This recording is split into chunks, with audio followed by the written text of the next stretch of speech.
wejigii labaad ee shir sanadeedkii shanaad ee jaaliyadda Soomaaliyeed ee dalka Koonfur Afrika ayaa si rasmi ah uga furmay masjidka Al-Sunna ee magaalada Cape Town ee dalkani Koonfur Afrika waxaana furitaan kadib lagu soo dhaweeyay madaxa odayaasha dhaqanka ee gobolka Western Cape Daahir Cali Baasto iyadoona shirkani ay sanadkani ka qayb qaadanayaan culimo mug iyo miisaan ku dhex leh bulshada Soomaaliyeed iyo guud ahaan caalamka.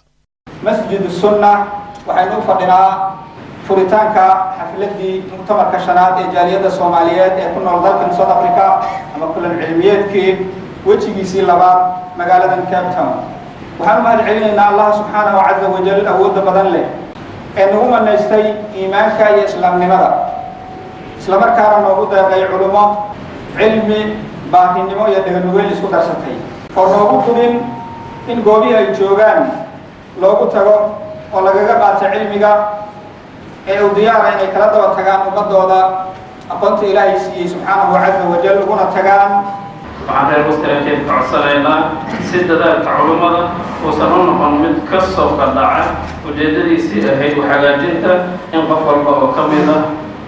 dadka ku dhaqan Western Cape uu dhaqan geliyo qodob ka mid ah waxyaabaha ay culimada noo sheegi doonaan rumaantii waxaa si kal iyo laaba oo gacmo furan iyo laab furanba iyo wanaag ku jiro kusoo dhaweynaynaa culimada nooga timid dunida dacaladeeda una timid inay annaga na gaarsiiyaan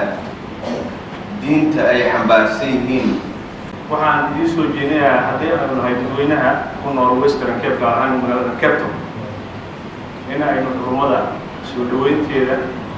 iyo haddii ay joogaan yahay wacdigeeda iyo waxqabadkeeda inta waxaynu ku helanaano oo niraahdo gacmo furan ku soo dhawaada.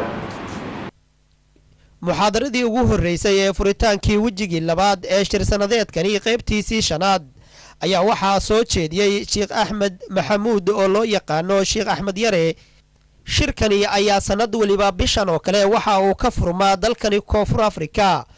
waxaana faa'iidooyin badan oo dhanka diinta ah ka hela bulshada Soomaaliyeed ee ku dhaqan dalkani Koonfur Afrika. Xasan Kaafi Maxamed Shire wararka Home Cable Koonfur Afrika.